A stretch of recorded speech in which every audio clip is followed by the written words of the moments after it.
Você trouxe Bíblia, levanta a sua Bíblia comigo. Diga assim: Deus e a sua palavra são um. E quando eu dou importância à palavra, eu estou dando importância a Deus. Você pode dizer isso de novo com mais convicção. Diga: Deus e a sua palavra são um. E quando eu dou importância à palavra, eu estou dando importância a Deus. Você está pronto para isso nessa manhã? Aleluia. Que bênção, coisa boa estar aqui. Você está feliz de estar aqui? Que maravilha tem sido essas escolas dominicais, não é, querido? Como temos aprendido, como temos sido firmados na palavra de Deus, fortalecidos com a palavra de Deus. Vale a pena todo o esforço de você se acordar no domingo, aquele dia que talvez sua carne queria ficar dormindo mais, mas você crucifica a sua carne, vem para a igreja, né? Temos o culto de oração às 9 horas, você já fica para a escola dominical, animado, fervoroso, para receber sementes tão valiosas da palavra. Já há um tempo, né, com esse novo formato da escola dominical, eu comprei um caderninho, tenho trazido nos domingos pela manhã, sempre estou relendo como tem saído pérolas, preciosidades desse lugar, do coração de Deus ao nosso. Amém? Diga: eu preciso da palavra. Nós precisamos da palavra. Jesus disse: nem só de pão viverá o homem, mas de toda palavra que sai da boca de Deus. Glória a Deus. Nessa manhã tem mais palavra para nós. Pergunta para quem está do seu lado: você gosta de ler a Bíblia? Se a resposta dessa pessoa foi negativa, você diz assim: você vai aprender a gostar hoje. Mas se for positiva, diga: você vai gostar do culto. Glória a Deus. Estamos aprendendo sobre o espírito humano, não é verdade? E essa, como o Manuel Dias já falou, o pessoal já pode pôr no telão aí, é a parte 3, vamos falar sobre testemunho interior. Diga: testemunho interior. Antes da gente entrar no nosso tema, queria resumir um pouco. Quantos aqui estiveram nos 2 domingos anteriores, tanto que o Tiago Garcia ministrou, quanto o de Manuel Dias? Levanta sua mão mais alto. Olha que coisa boa. Bom demais. Se você não esteve nos 2 ou em um dos 2, eu te aconselho, vai lá no canal do YouTube, acessa, assiste essas mensagens. É como uma série, né? Vai tendo continuidade. Eu vou só introduzir um pouco, mas eles 2 já falaram bastante sobre isso, e para entendermos esse assunto que estamos tratando, precisamos ter convicção disso aí. Tem esse livro maravilhoso que o pastor João Roberto indicou para esse mês. Quantos estão lendo?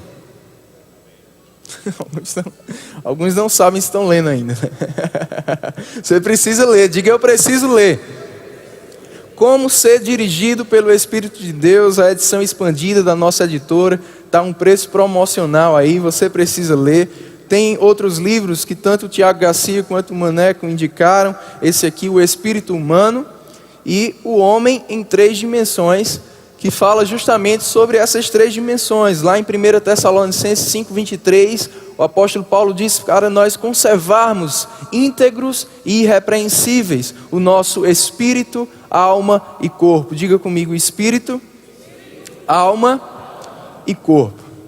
Lá em Hebreus 4:12, o escritor aos Hebreus falou que a palavra de Deus, ela é mais cortante do que uma espada de 2 gumes, e ela separa bem o espírito e a alma, o coração e a alma. São 2 coisas diferentes. Então, nós somos espírito.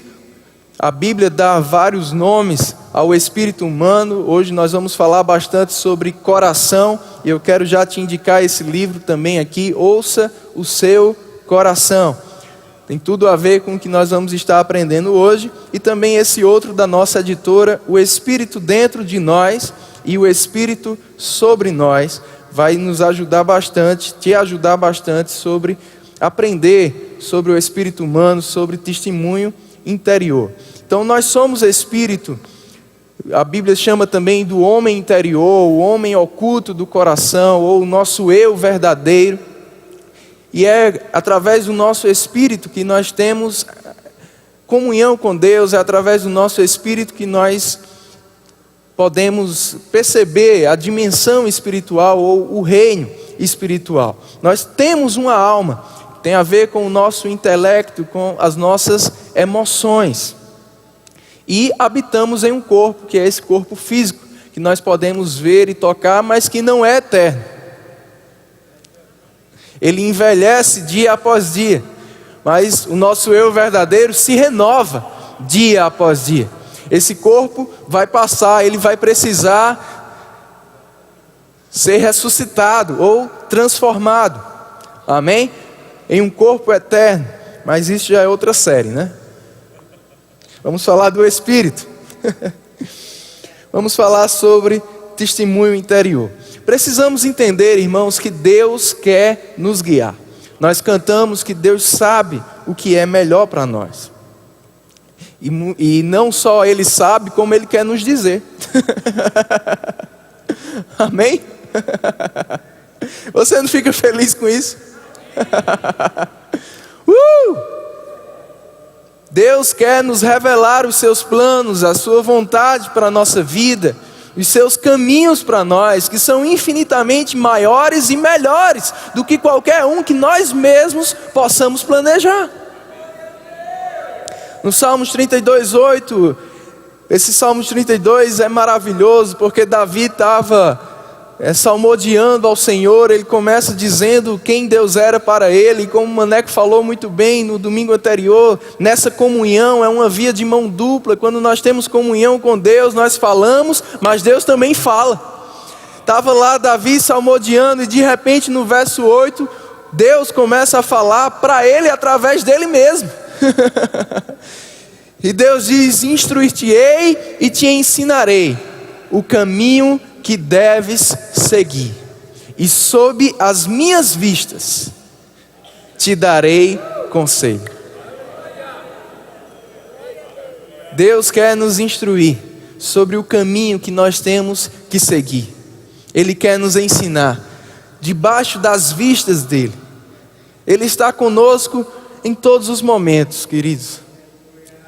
Como diz o Salmo 139, não podemos fugir da sua presença. Por mais alto que possamos ir, por mais profundo que possamos descer, Ele está sempre conosco. Estamos sempre debaixo das suas vistas. Deus não está nos contemplando para nos fiscalizar. Como um pai ou uma mãe que quer saber por onde o filho está indo, né, com cuidado, claro, mas Deus, Ele não é onipresente, onisciente só para isso, só para cuidar de nós. Ele também quer nos guiar, Ele também quer nos ajudar a cumprir aquilo que é melhor para nós. E o que é melhor para nós? Os planos dEle. Provérbios 3:5, Salomão disse assim: confia no Senhor de todo o teu coração, e não te estribes, não te apoie no seu próprio entendimento. Eu quero te dizer que por mais inteligente que você seja, Deus ainda é infinitamente mais inteligente do que você. Diga: Deus é mais inteligente do que eu.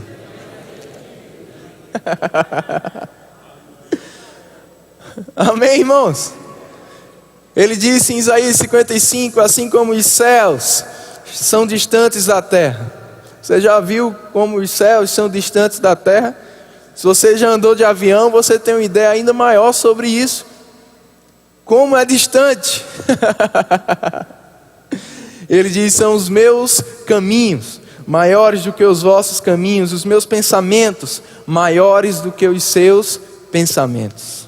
Deus é mais inteligente. É por isso que a gente precisa aprender a não se apoiar na nossa própria inteligência, ou a não sermos sábios aos nossos próprios olhos, mas buscarmos a sabedoria de Deus, o saber de Deus, o conhecimento de Deus, que é tão profundo, irmãos. Quanto mais a gente conhece, mais vai ter para conhecer. Quanto mais a gente sabe, mais vai ter para a gente saber. É uma fonte inesgotável. E a gente precisa aprender a confiar no Senhor de todo o nosso coração. Aprender a nos mover de acordo com aquilo que a gente tem por dentro e não por aquilo que nós temos no nosso intelecto. E no versículo seguinte, Salomão disse: reconhece o Senhor em todos os teus caminhos, Ele endireitará as tuas veredas. Reconhecer ao Senhor significa admitir o Senhor como certo, admitir que aquilo que Deus pensa sobre aquele caminho ou aquela área da nossa vida é o correto, é melhor do que o que nós mesmos pensamos. Isso é reconhecer o Senhor. Na Bíblia a mensagem foi parafraseado esse versículo da seguinte forma: ouça a voz do Eterno em tudo que fizer e aonde for, Ele manterá você no melhor caminho. Você pode repetir isso para quem está do seu lado? Diga: ouça a voz de Deus em tudo que você fizer e onde você for, e Ele lhe manterá no melhor caminho. Louvado seja Deus. Vamos ler Jeremias capítulo 29.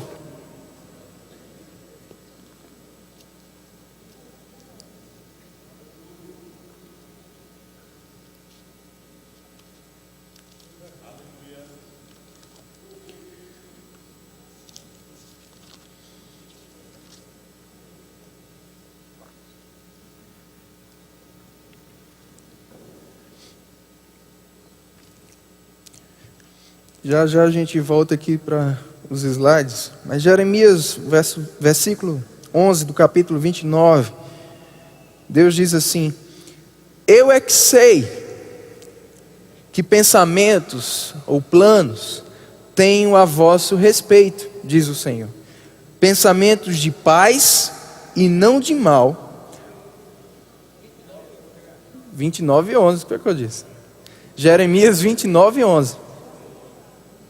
Eu é que sei que pensamentos tenho a vosso respeito, diz o Senhor. Pensamentos de paz e não de mal, para vos dar o fim que desejais. Olha que interessante, irmãos. Alguns domingos atrás, o pastor João trouxe uma mensagem maravilhosa aqui sobre Deus efetuar em nós o querer, o desejar fazer a sua vontade, o desejar coisas boas para as nossas vidas, mas também o realizar. O poder dele vem nos ajudar. Nós temos desejos, temos sonhos, temos alvos para as nossas vidas, não é assim? Quantos aqui têm desejos? Sonhos, alvos. Você deseja algo, sabe? Algumas vezes eu pensando algumas coisas, sonhando, né? E eu interrompi aqueles pensamentos, ou aqueles desejos, aqueles sonhos, pensando: não, isso é grande demais para mim. Isso é impossível. Quem sou eu? Onde eu moro? O que eu tenho? O que eu sei? Não, isso é muito grande para mim. E um dia eu orando e desejando algumas coisas em Deus e sonhando com algumas coisas, e veio novamente essa tentação de pensar: não posso, não sou capaz, não é para mim, isso é coisa da minha cabeça. Aquela voz mansa e suave dentro de mim falou assim: você não seria tão criativo. Isso não é coisa da sua cabeça. Você não seria tão criativo.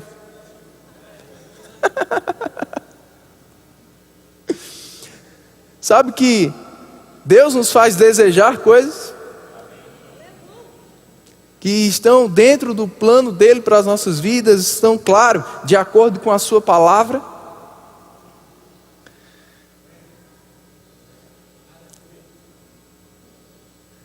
Agora, ele está dizendo para mim e para você: não somos nós que sabemos como chegar ao fim que desejamos. A gente pode até saber em que fim nós queremos chegar, mas quem sabe os pensamentos, os planos de como a gente chegar lá é Ele. É por isso que a gente precisa aprender a confiar nele com o nosso coração e não nos estribar no nosso próprio entendimento. Eu é que sei que pensamentos tenho a vosso respeito. São pensamentos de paz. Eu quero que você guarde essa palavrinha, paz. Nós vamos falar bastante sobre ela. E vai dar a você o fim que você mesmo deseja. Esse versículo me lembra essa imagem aí, um GPS.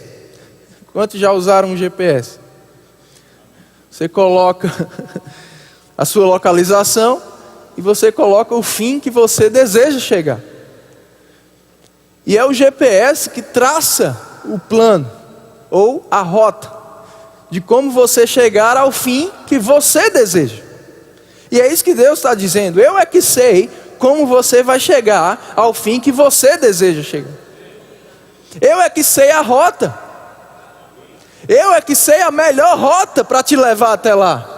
Tudo que você precisa fazer é Deus dizendo, entra à direita, você entra à direita. Deus dizendo, entra à esquerda, você entra à esquerda. Tudo que precisamos fazer é seguir a direção dele, porque ele vai nos guiar. É seguir a rota que ele nos mostrar. Deus tem um plano para as nossas vidas. Lá no Salmo 139, Davi disse que quando nós éramos uma substância ainda informe no ventre da nossa mãe, Deus escreveu um livro sobre nós. Os nossos dias no seu livro, melhor dizendo. Deus traçou um plano para nós. É possível, claro, que algumas escolhas que nós fizemos, contrárias à vontade do Senhor, à palavra de Deus, possam ter nos levado para um caminho diferente do que Deus havia planejado para nós. Mas como o GPS faz, Deus também sabe fazer muito bem, recalcular a tua rota. Diga, Deus está recalculando a minha rota. Ele é que sabe que pensamentos tem ao nosso respeito. Ele está recalculando a nossa rota. Amém, irmãos? Aleluia. Deus quer nos instruir. Vamos ler Hebreus capítulo 8.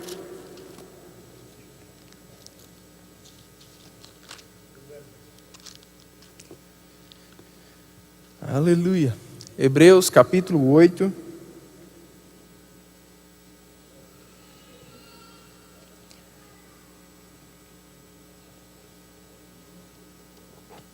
Verso 5. Diz assim: os quais ministram em figura e sombra das coisas celestes, assim como foi Moisés, divinamente instruído, diga divinamente instruído, quando estava para construir o tabernáculo, pois diz ele, vê que faças todas as coisas de acordo com o modelo que te foi mostrado no monte. Vai agora algumas páginas para Hebreus 11, verso 7. Diz assim: pela fé, Noé, divinamente instruído, diga divinamente instruído, acerca de acontecimentos que ainda não se viam, e sendo temente a Deus, aparelhou uma arca para a salvação de sua casa, pela qual condenou o mundo e se tornou herdeiro da justiça que vem de Deus. Então nós vemos aqui dois exemplos no Velho Testamento, numa antiga aliança ou em antigas alianças. Primeiro Noé, lá em Gênesis 6, diz que Noé andava com Deus. As pessoas estavam entregues ao pecado, escolhendo pelo pecado, vivendo longe de Deus, desconsiderando a existência de Deus, mas diz que Noé era diferente. Noé decidiu ser diferente. Noé decidiu viver em integridade. Ele era temente a Deus, diz que ele andava com Deus. E porque ele andava, porque ele tinha comunhão com Deus, Deus revelou os seus planos para Noé. Deus livrou Noé. Diga, Deus quer me dar livramentos. E Noé foi divinamente instruído. Mais à frente, como lemos, Moisés estava para construir o tabernáculo. Deus mesmo tinha dado essa instrução a ele. E eu quero te dizer algo, irmãos, quando Deus te dá uma instrução de fazer alguma coisa, Ele também vai te ensinar como fazer. Com Noé foi assim, ele não só disse: Noé, constrói uma arca, te vira. Não, irmãos, ele disse: a arca vai ser desse material aqui, a arca vai ter esses tamanhos aqui, você vai usar isso, você vai fazer assim. Deus não nos joga num labirinto e diz: te vira. Moisés da mesma forma. Quando Moisés subiu ao monte, ele disse: vou te dar um modelo. Está aqui o modelo. Segue o modelo. Agora, se Noé foi divinamente instruído, se Moisés foi divinamente instruído, quanto mais eu e você, que estamos em uma superior aliança. Moisés precisou subir ao monte. E eu quero que você vá lá para João capítulo 4.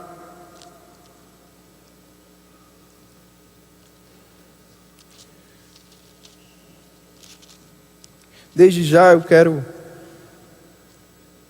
dizer, eu não tenho nada contra você ir orar no monte. É uma grande bênção, eu até admiro quem faz.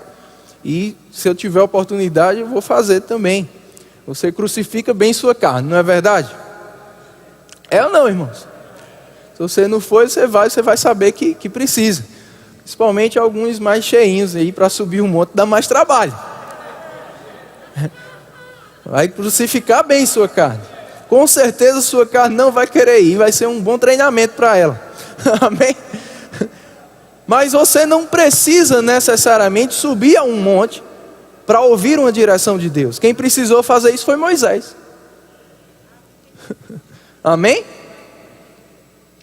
Nós temos que diariamente agora ouvir as direções de Deus. E como ouvimos? Através do nosso Espírito. Amém? João capítulo 4, verso 19. Jesus com aquela mulher samaritana, você conhece essa história? Disse-lhe a mulher: vejo que tu és profeta. Nossos pais adoravam neste monte, vós, entretanto, dizeis que em Jerusalém é o lugar onde se deve adorar.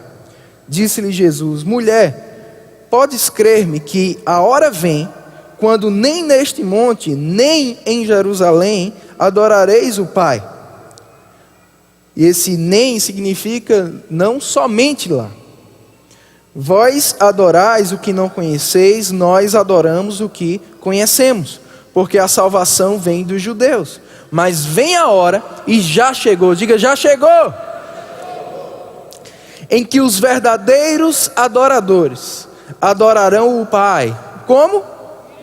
Em espírito. Em espírito.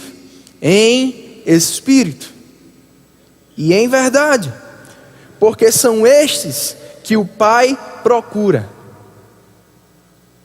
para seus adoradores. Deus é espírito, e importa que os seus adoradores o adorem em espírito e em verdade.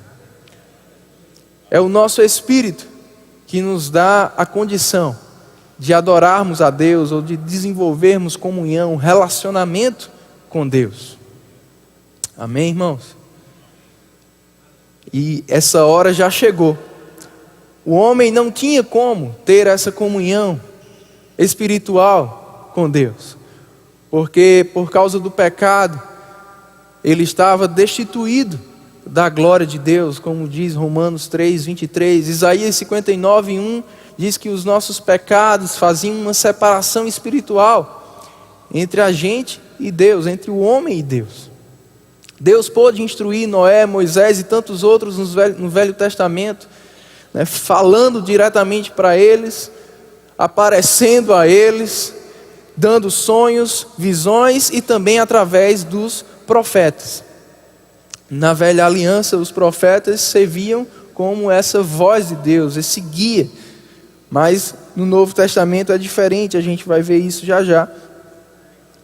Mas agora, por causa de Jesus, do seu sacrifício em nosso lugar, por causa do novo nascimento, nós podemos adorar ao Pai em espírito. Nós podemos ter esse relacionamento. Nós não precisamos ir ao monte, ir a Jerusalém, ir a qualquer outro lugar físico para se encontrar com Deus. Deus está em nós. Amém? Aleluia. Provérbios 20, 27 fala que o espírito do homem é a lâmpada do Senhor. É através do nosso espírito que Deus pode nos iluminar, que Deus pode nos inspirar, que Deus pode nos sondar. Nosso espírito, nosso eu verdadeiro, você pode esconder alguma coisa de alguém, você pode aparentar alguma coisa para alguém, mas de Deus ninguém esconde nada. Estamos nus e patentes diante daquele que tudo vê. Amém, irmãos? Aleluia. Lá em João capítulo 3, aquele homem, Nicodemos, ele conversando com Jesus, e ele disse: olha, é Deus na sua vida, porque ninguém poderia fazer o que você faz se não fosse com Deus.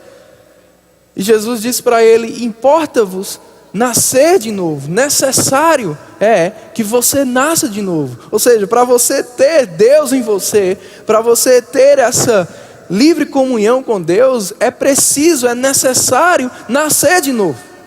E aquele homem disse: como eu vou nascer de novo já sendo velho? Como eu vou voltar para o ventre da minha mãe? Ele queria entender de uma maneira natural a analogia que Jesus estava usando. Jesus não estava falando do corpo, Jesus estava falando de quem nós somos de verdade, seres eternos e espirituais. Jesus disse: quem nasce da carne é carne. O teu corpo nasceu fisicamente, mas quem nasce do Espírito é Espírito. Esse novo nascimento não é por fora. Quando você cumpriu o que está lá em Romanos 10, 9, confessou a Jesus como Senhor da sua vida, creu que Deus o ressuscitou dentre os mortos, fez de Jesus o seu Senhor, entregou a sua vida a Ele, nada aconteceu no seu corpo. Talvez você tenha até ficado arrepiado ou chorado, mas isso não mudou nada no teu corpo. Não mudou nem sequer alguma coisa na tua maneira de pensar, na tua mentalidade. Mas com certeza mudou o teu espírito. Instantaneamente, um novo nascimento. Você foi recriado segundo Deus, em justiça e santidade. Quando a gente nasceu de novo, se cumpriu o que está lá em Ezequiel. Abre lá, Ezequiel capítulo 11.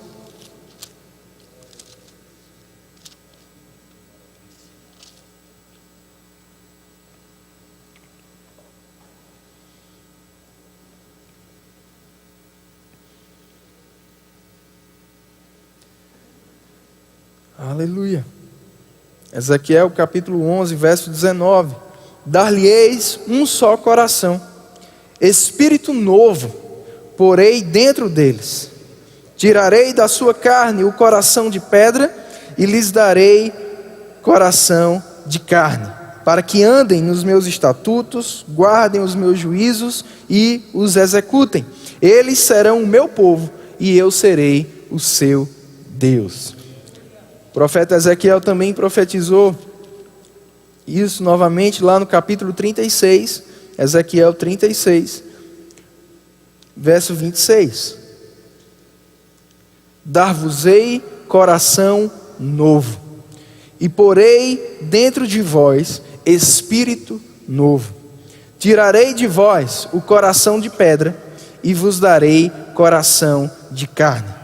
Porei dentro de vós o meu espírito, oh aleluia, e farei que andeis nos meus estatutos, guardeis os meus juízos e os observeis.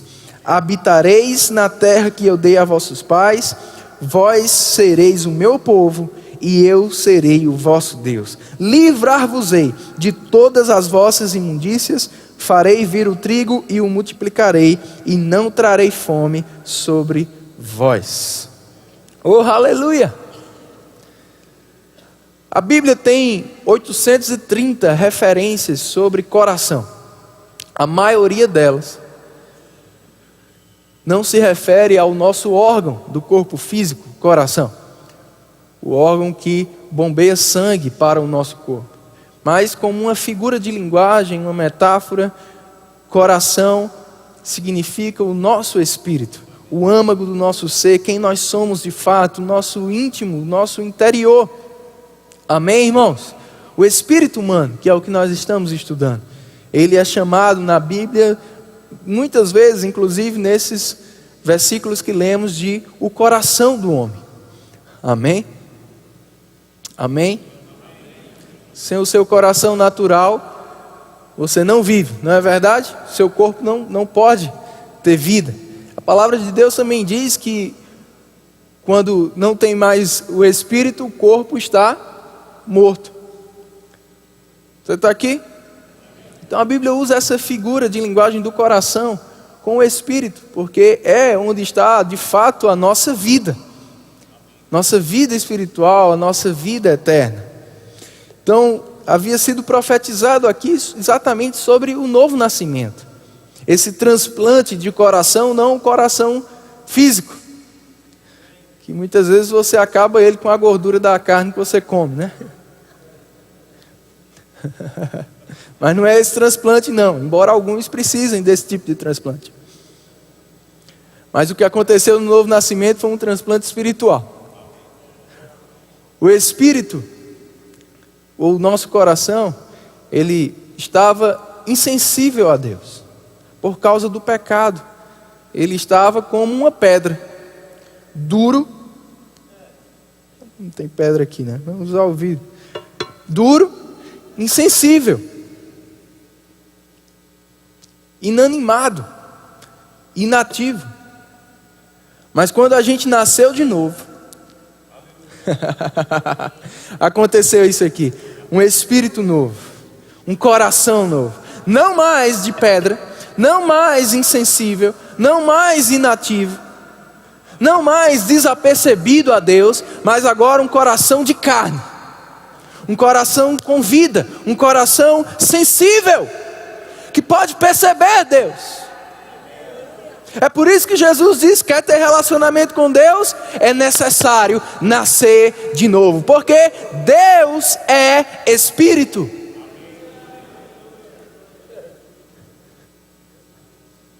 E esse novo coração é limpo, em justiça, em santidade, não há mais separação.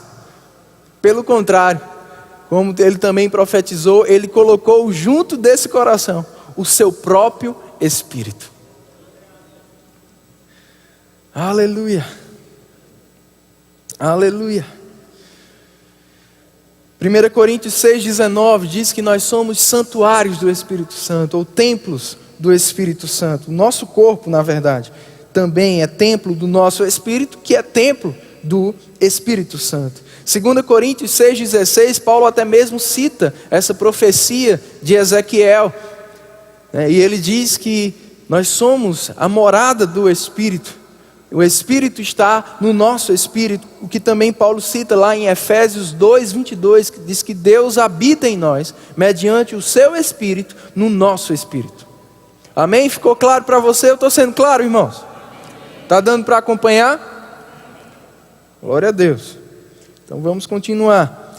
Recebemos esse novo coração, e agora podemos ter relacionamento com Deus, e mais do que isso, podemos ser guiados por Deus. Abre lá em Romanos 8.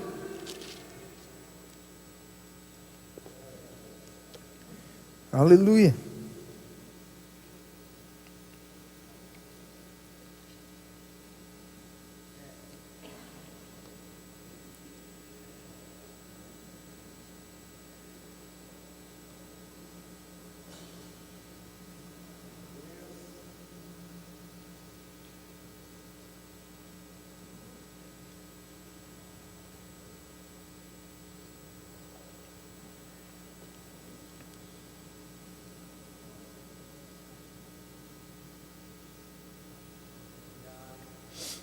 Aleluia.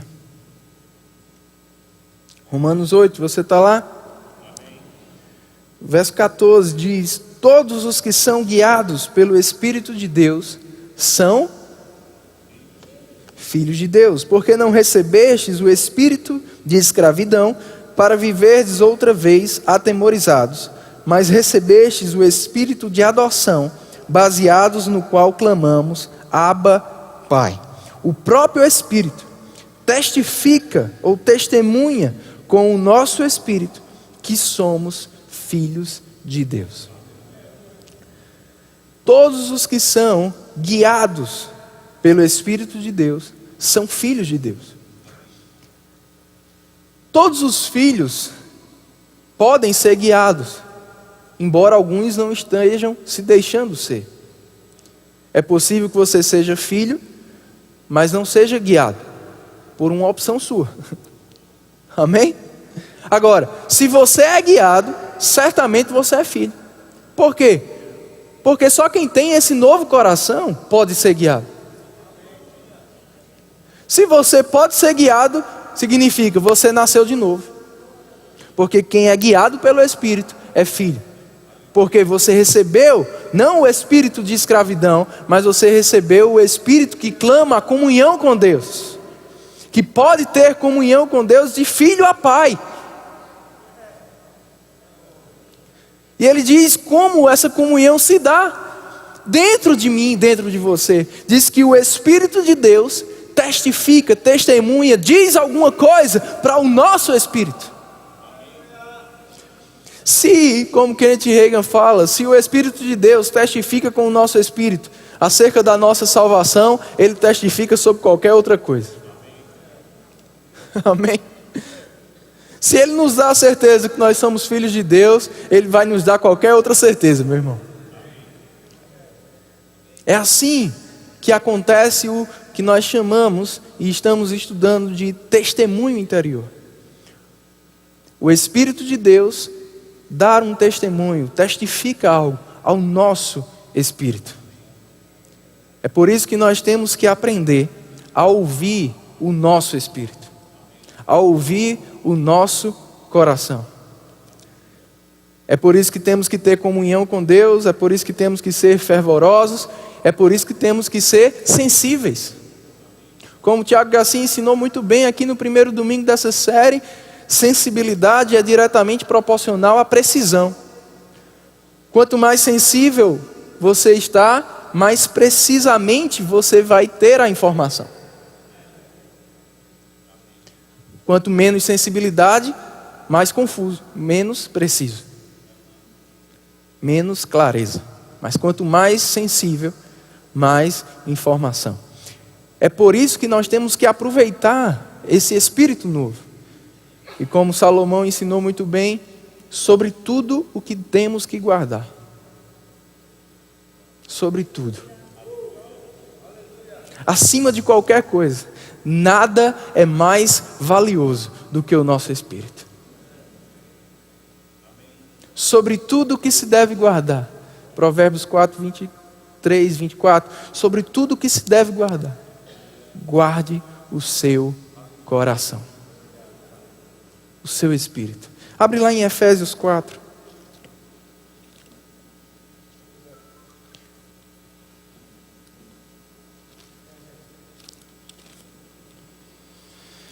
No Velho Testamento,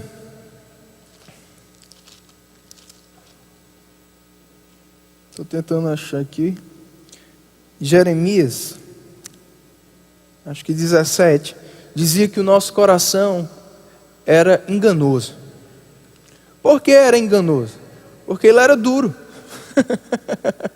Não se podia confiar no coração, porque ele estava insensível a Deus. Pela dureza do coração. Agora, uma vez que nós temos um novo coração, o nosso coração passa a ser confiável. É por isso que lá em 1 João 3:21, João disse assim: olha, se o nosso coração não nos acusar, temos confiança. O nosso novo coração é um guia seguro. É como uma bússola, como o Maneco falou, que vai nos guiar, vai nos direcionar precisamente. Tudo que temos que fazer é mantê-lo sensível a Deus, guardando ele de sentimentos errados, de atitudes erradas, de coisas que vão tirar a nossa sensibilidade, como Tiago Garcia ensinou muito bem. Pelo contrário, tendo uma vida de oração, tendo uma vida de meditação na palavra, como ele também falou, vai deixar o nosso coração sensível, vai manter o nosso coração sensível a Deus. Vamos ter precisão nas direções ou nos testemunhos que Deus vai nos dar. Aqui em Efésios 4, Paulo fala sobre isso. A gente não pode cair no erro de pensar, eu já nasci de novo, já sou salvo, então Deus vai me guiar agora. Vai sim, mas você continua tendo escolhas. Você continua tendo livre-arbítrio. Deus não vai te manipular. Deus não vai te usar como a gente usa um fantoche. Você decide, você toma as decisões baseado no que Deus te fala.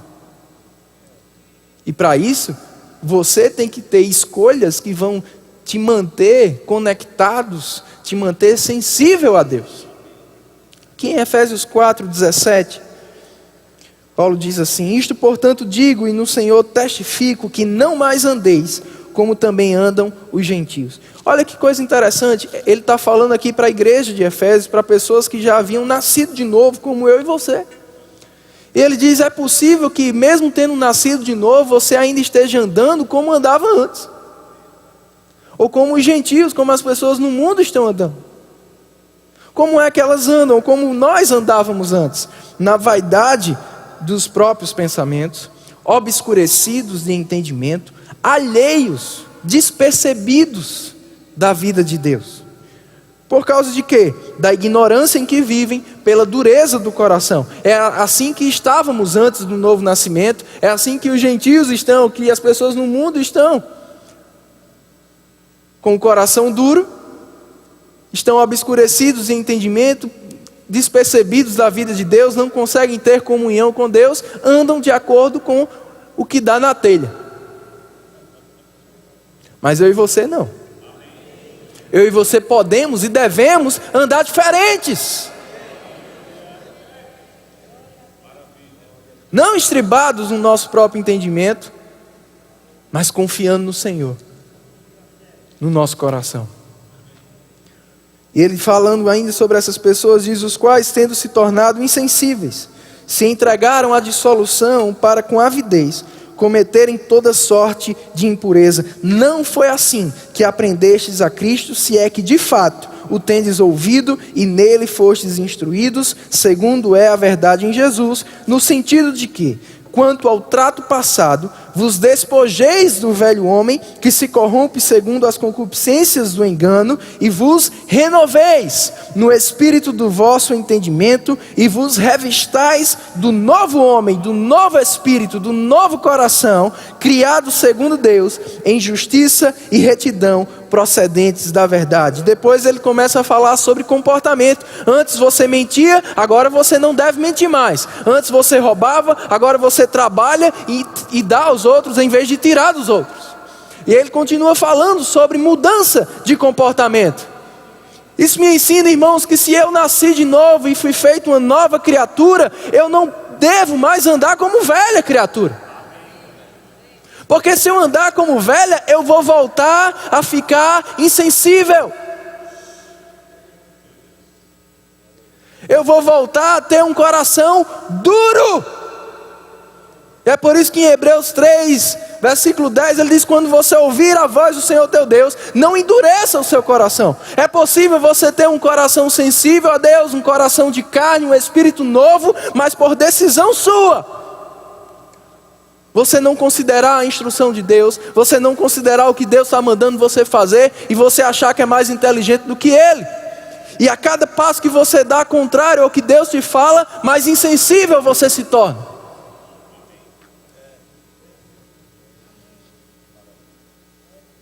E ainda depois quer culpar Deus. Deus não está vendo não o que está acontecendo? Está vendo. E está querendo te ajudar. Você só precisa escutá-lo. Você só precisa deixar de ser teimoso. Amém? A palavra de Deus fala que a soberba também endurece o coração. Está lá em Provérbios.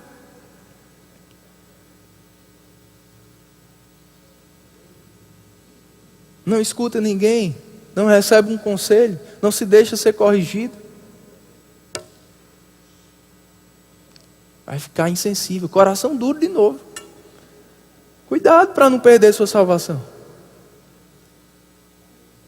Ficando com a sua consciência cauterizada. É por isso que Paulo disse a Timóteo, lá em 1 Timóteo 1,19, Timóteo, mantenha fé e boa consciência. O que é manter boa consciência? É o seu coração falar e você fazer. É o seu coração falar e você fazer. É você saber por dentro que você está fazendo as escolhas certas.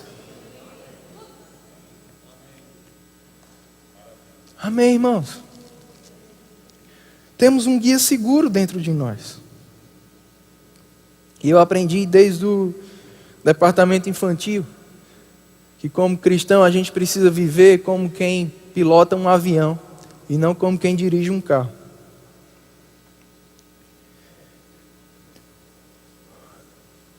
Jeremias 17:9 estava aqui no slide, aí eu procurando. Dizia que o coração era enganoso. Jeremias 11:8 dizia que pela dureza do coração os homens faziam o que queriam, contrário à vontade de Deus. Mas agora nós temos uma novidade de vida. Agora nós temos uma novidade de espírito, um coração novo. E temos que andar de acordo com Ele. Ele agora é confiável. Por isso que temos que andar não por vista, como tem lá em 2 Coríntios. Amém, irmãos? 5:7, não andando por vista, mas pela fé. Não andando de acordo com o que a gente está vendo, mas com aquilo que Deus fala conosco. Porque quem dirige um carro, ele precisa estar focado no que está fora. Ele precisa estar concentrado no que está fora. Ele precisa olhar para as sinalizações que estão por fora. Se diz pare, pare. Se tem estrada, ele continua. Se tem uma curva, ele tem que fazer. Ele é movido por aquilo que ele vê por fora. Se tem um limite de velocidade, ele limita a velocidade. Se tem algo na frente, ele para. Você está aqui movido pelo que está por fora. Agora, viver movido pelo que está por fora é perigoso. Porque nem sempre você vai ter clareza do que está por fora. E é isso que Tiago fala. Abre lá em Tiago, capítulo 4.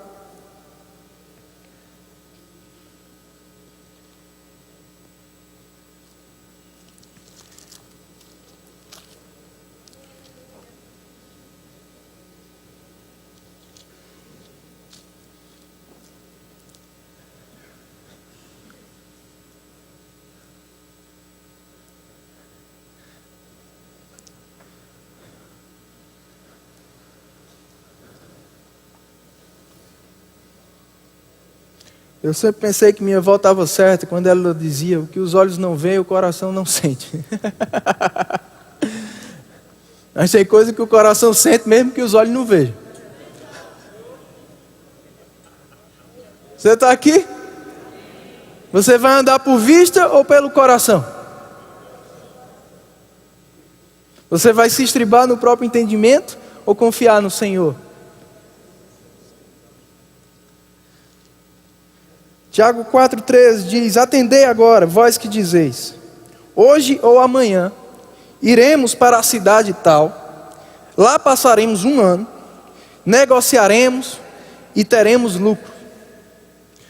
Vós não sabeis o que sucederá amanhã. O que é a vossa vida? Sois apenas como neblina.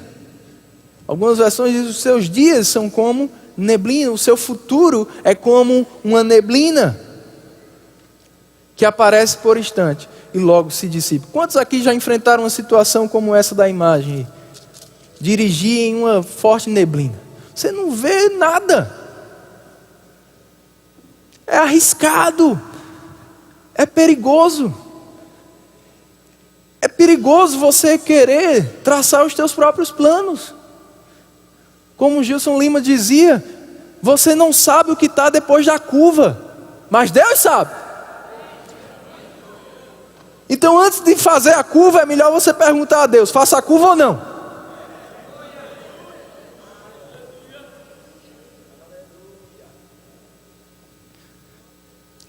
Tiago não está combatendo aqui algo maravilhoso que se chama planejamento. Não é isso. Tiago não está dizendo: você não tem que planejar nada. O que ele está dizendo é que antes de planejar, você precisa conhecer a vontade do Senhor. Você não tem que planejar a sua vontade. Você conhece a vontade do Senhor. Qual é a vontade do Senhor? Construir uma torre. Então depois que você sabe qual é a vontade do Senhor, você senta para planejar, calcular o custo da torre, como diz lá em Lucas. Agora, se você mesmo diz: eu vou construir essa torre, sem considerar o testemunho que você tem por dentro, se Deus está liberando aquilo ou não, mas você quer a torre, você vai lá, planeja. Cuidado! Você não sabe o que está depois da curva. Então antes de planejar, tenha certeza de saber qual a direção de Deus, para que você planeje da forma certa, a coisa certa. Amém, irmãos? A gente não deve viver como quem dirige um carro, mas como quem pilota um avião. Porque quando alguém está pilotando um avião, um piloto de avião, para ele não importa muito o que está por fora, a não ser na decolagem e na aterrissagem.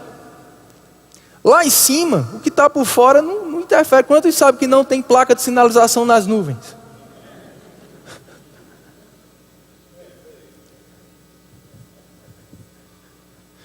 É como a gente, na saída onde eu estou, aqui, ok. Onde eu vou chegar? Ali, ok. Mas o caminho não é mais por fora. O caminho é por dentro. A altura que você tem que estar, a velocidade que você tem que estar, a direção que você tem que seguir, não é mais por aqui. Ou aqui. É por dentro. Porque dentro de você tem alguém que perscruta as profundezas de Deus. Ele tem todas as informações lá dos satélites, dos radares. Ele traz direto da torre. Jesus disse que o Espírito Santo escuta dele e traz para o nosso coração. Está tudo lá dentro. O que temos que fazer? Seguir o que temos por dentro. Amém, irmãos? Seguir o testemunho que temos por dentro. Jesus disse sobre o Espírito Santo que ele iria ensinar todas as coisas e nos faria lembrar do que o próprio Jesus dizia. Ele nos guiaria a toda a verdade, porque não falaria de si mesmo, mas diria o que tiver ouvido e nos anunciaria o que há de vir. Como ele faz isso? Testificando, testemunhando com o nosso próprio Espírito. Deus, ele veio através do seu Espírito nos guiar 24 horas por dia. Podemos e devemos ser guiados por Deus. Não só em decisões complexas demais, mas no nosso dia a dia, treinando o nosso espírito. Amém? Seguindo instruções básicas, irmãos. Em coisas simples, em tudo. Atentando para a direção de Deus. Para esse testemunho que Deus dá. Nós vamos aprender como. Mas eu quero te mostrar primeiro uma figura que tem no Velho Testamento sobre o Espírito Santo. Está lá em Êxodo. Êxodo 13, 16 e Êxodo 40, 34. O Velho Testamento é como aquele negativo dos filmes que a gente não, né? Vocês usavam. Estou brincando, eu já usei também. Na câmera fotográfica, né? Então você ia lá, tinha um negativo, você via o quê? Uma sombra. Você precisava revelar. O Velho Testamento era como essa sombra. Jesus veio como revelação, para revelar. Amém? Uma dessas sombras ou dessas figuras do Espírito Santo era exatamente a nuvem. Durante o dia a coluna de nuvem e durante a noite a coluna de fogo. Que guiava o povo de Israel no deserto. Em todas as suas jornadas. Diz que quando a nuvem parava, eles tinham que parar, faziam o acampamento. Debaixo dessa nuvem eles tinham a provisão, o maná diário. Não tinham frio, amém? De noite. Iluminação de noite. Não estavam nunca perdidos. Quando a luz andava, eles andavam. Uma outra figura do Espírito Santo é aquela estrela que guiou os pastores até Belém. Guiando. Essa nuvem, essa coluna de fogo, essa estrela, agora está dentro de nós. E ele testifica coisas com o nosso espírito. Como o Espírito Santo nos guia, e ele deve nos guiar. Amém? Em tudo. 1 João 2,20 diz: nós temos a unção que vem do Santo. E ela nos ensina sobre todas as coisas. Verso 27 diz: nós não temos necessidade de ser guiados por ninguém. Existe um equilíbrio claro aqui. Com certeza, pessoas mais maduras do que você, elas vão poder ser usadas por Deus para te dar conselhos, para te instruir, para até mesmo te dar oportunidades que são parte do plano de Deus para a sua vida. Mas você não tem que esperar ser ou receber uma direção de pessoas, porque como eu falei, os profetas no Velho Testamento, eles guiavam o povo. No Novo Testamento, a unção profética é para confirmar aquilo que Deus já fala no nosso espírito. Como uma confirmação maravilhosa, tremenda. Tem um exemplo maravilhoso do apóstolo Paulo em Atos, irmãos. Fantástico, Deus fala com ele: olha, vou te levar para Jerusalém, lá você vai ter perseguição. Lá o negócio vai ser brabo. Aí Paulo se reúne com alguns discípulos, diz: eu estou indo para Jerusalém. Aí aqueles discípulos, com muito cuidado, muito zelo, diz: não, Paulo, não vá não, porque a gente percebe que lá você vai ter muita perseguição. Eles estavam percebendo a coisa certa, mas eles quiseram guiar Paulo. Eu gosto do que o pastor Bud dizia, e eu peguei isso para a minha vida, para o meu ministério, irmãos. Ele dizia assim: você pode me perguntar 1000 vezes, Bud, o que eu tenho que fazer? Eu vou te responder 1001 vezes: seja guiado pelo Espírito, eu não sou ele.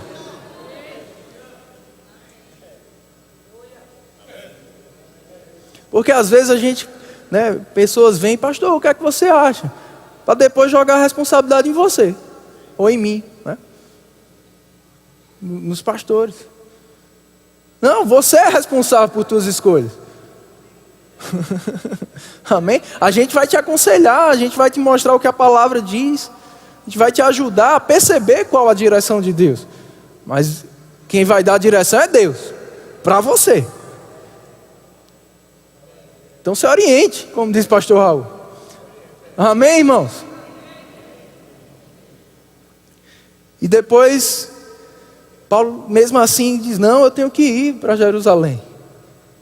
E aí vem alguns profetas, e tinha um lá chamado Ágabo, e ele pega o cinto, coisa de profeta, né, irmão? Ele usa o cinto mostrando a Paulo: você vai apanhar, o negócio lá vai ser pauleira, mas Deus vai estar com você. E Paulo ficou motivado, animado. Eita, é isso mesmo. Ou seja, aquele profeta confirmou o que Paulo já tinha por dentro. Amém? Você está aqui? Estou terminando. Como o Espírito Santo nos guia? Primeira coisa, lembra, ele é o Espírito da verdade. E ele sempre vai te guiar pela palavra de Deus. Amém, irmãos? Eu vi essa imagem, achei interessante. Muitas vezes a gente está assim, né? Fala comigo, Senhor. E Deus está dizendo: lê a Bíblia.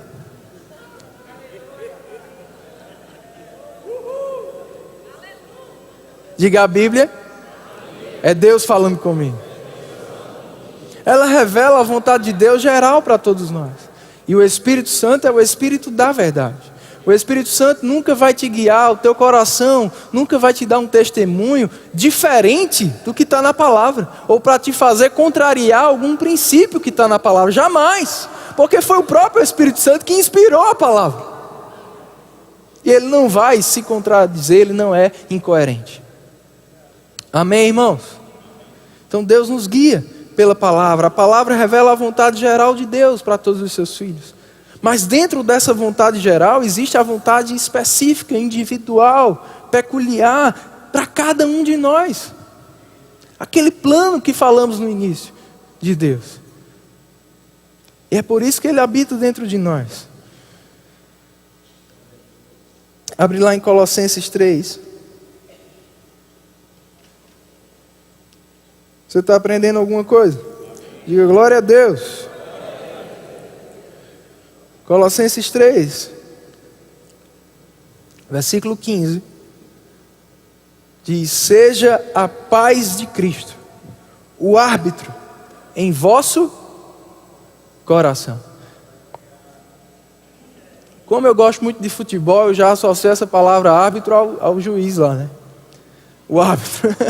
É ele que apita e dita quando começa, quando termina, se para, se continua. Não é assim? É o árbitro. Determina as decisões, as escolhas. Assim deve ser a paz que nós recebemos. É por isso que quando Jesus falou com os discípulos sobre o Consolador, Ele também disse: deixo-vos a paz, a minha paz vos dou. Imagina comigo os discípulos que tinham deixado tudo para seguir Jesus. Por cerca de 3 anos. Eles dependiam de Jesus para tudo. Jesus dizia: vamos para tal cidade, eles iam. Vamos para tal lugar, eles iam. Vamos aqui, vamos ali. Atravessa o mar, volta. Faz isso, faz aquilo, fala isso, fala aquilo. Para tudo. Dependendo de Jesus. Aí Jesus chega para ele e diz: chegou o tempo, vou embora. Vou voltar para o Pai. Talvez eles tiveram aquele sentimento mesmo de ficar órfão. E Jesus teve o cuidado de dizer: fica tranquilo, eu vou, mas vem outro igual a mim.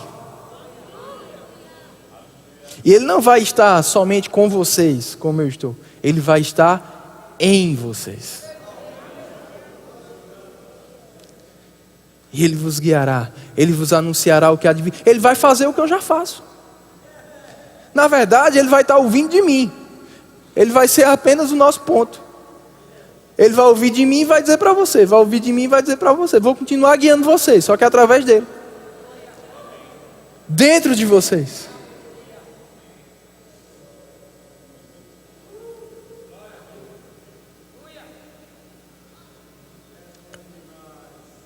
Estou deixando você pensar mesmo.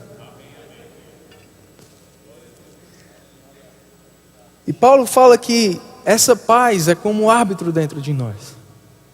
Lá em Isaías 55, o profeta disse: saireis com alegria, e em paz, ou pela paz, sereis guiados. Eu gosto de usar essa figura aqui, de um semáforo. Tem paz dentro de você? Sinal verde. Não tem paz? Sinal vermelho. Você ainda não está sabendo se discernir se tem paz ou não? Atenção, amarelo, vá orar. Pare, não tome nenhuma decisão precipitada. A gente vê isso na Bíblia. Lá em Atos 27, Paulo percebeu que não estava na hora do navio ir, mas ele era apenas um prisioneiro. Ele até falou: eu percebo que a viagem não vai ser boa se a gente partir agora. Agora, o clima estava favorável, as condições estavam favoráveis. O capitão do navio disse: está na melhor hora de partir. Só que por dentro Paulo sabia: não está.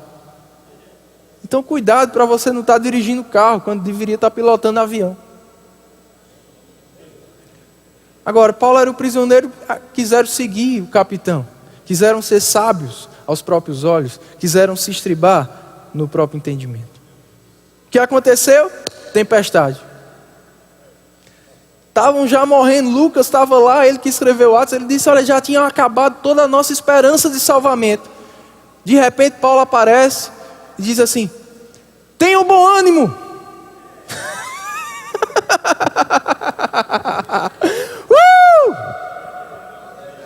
No meio de uma tempestade, irmãos. já tinha acabado toda a esperança de salvamento. O maluco chega dizendo: vamos se alegrar.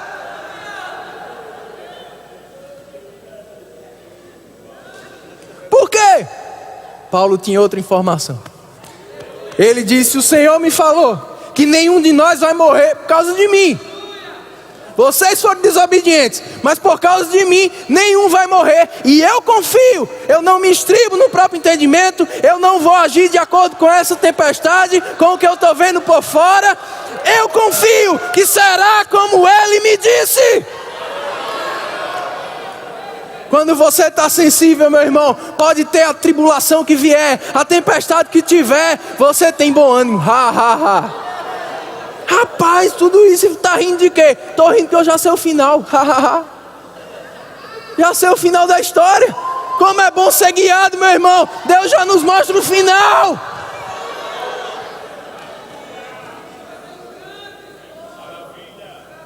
Você não fica preocupado, ansioso, depressivo, com medo. Você tem bom ânimo. Em uma outra passagem, 2 Coríntios 2, 13 e 14, Paulo disse que uma grande porta se abriu no Senhor para ele. Uma porta no Senhor, você parecia uma coisa muito boa. Mas ele disse: não tive tranquilidade. Sinal vermelho. Não tive tranquilidade no meu espírito. Então não fui. Tito não estava comigo e isso não me deixou em paz para ir. Não fui. Aí ele diz depois: graças a Deus, que em Cristo sempre nos conduz em triunfo. Às vezes a gente usa só esse versículo isolado, né? Graças a Deus, Deus sempre me conduz em triunfo. E por que naquela área lá você não está triunfando?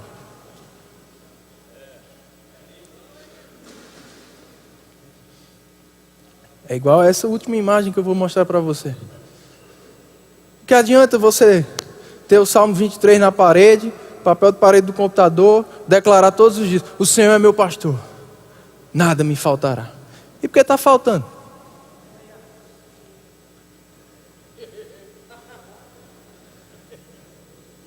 Por que está faltando? Que Jesus disse: quem é minha ovelha, ouve a minha voz e segue. Qual a continuidade do Salmo 23? Ele me guia. Ele me conduz a. Ele me leva até. Mas aí você está parando no versículo 1. O Senhor é meu pastor e nada me faltará. Mas você está se deixando ser guiado pelas veredas dele? Você está se deixando ser levado até junto das águas tranquilas? Porque se você não se deixar ser conduzido, triunfo não vai chegar. Se você não se deixar ser guiado ou pastoreado por ele, ouvindo a voz e seguindo, deixando ele tirar a sujeira que está em você, deixando ele ser verdadeiramente o seu pastor, você vai ter falta. Mas se você seguir o seu coração, se você seguir a voz dele, se você se deixar ser conduzido por esse testemunho interior: paz, vou. Não tenho paz, não vou. Você vai ter triunfo e nada vai te faltar. Você pode ficar em pé? Dá graças ao Senhor por tão grande salvação. Oh, obrigado, Pai. Lá em Atos 15, os discípulos estavam discutindo, algumas coisas, e eles tomaram algumas decisões. E eu gosto do que tem lá no verso 22, no verso 25, fala assim que pareceu bem para eles fazer alguma coisa. E no verso 27 diz assim: pareceu bem a nós e ao Espírito Santo. O Espírito Santo não vai te guiar, te usando, te manipulando como um fantoche. Não, você tem um livre-arbítrio. Agora, nas tuas decisões, você precisa estar examinando o testemunho interior. Se parecer bem a você, mas não parecer bem a ele, sinal vermelho. Mas se parecer bem a você e parecer bem a ele, você vai ter uma paz tão grande. Segue, avança. Pai, te agradecemos, porque você pode nos guiar. Você sabe o que é melhor para nós. Você sabe o que é melhor para nós. Oh, aleluia. Você sabe quem somos nós para instruir o Senhor. Quem somos nós para dizer o que fazer. Nos submetemos a Ti nessa manhã. Nos perdoa se em alguma área da nossa vida estávamos sendo o nosso próprio Senhor, o nosso próprio pastor. Queremos Te dizer nessa manhã: faças como queres. Faças como queres. Vamos cantar isso.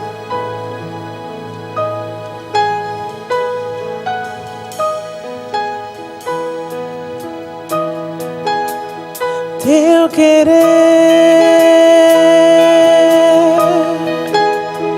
meu prazer,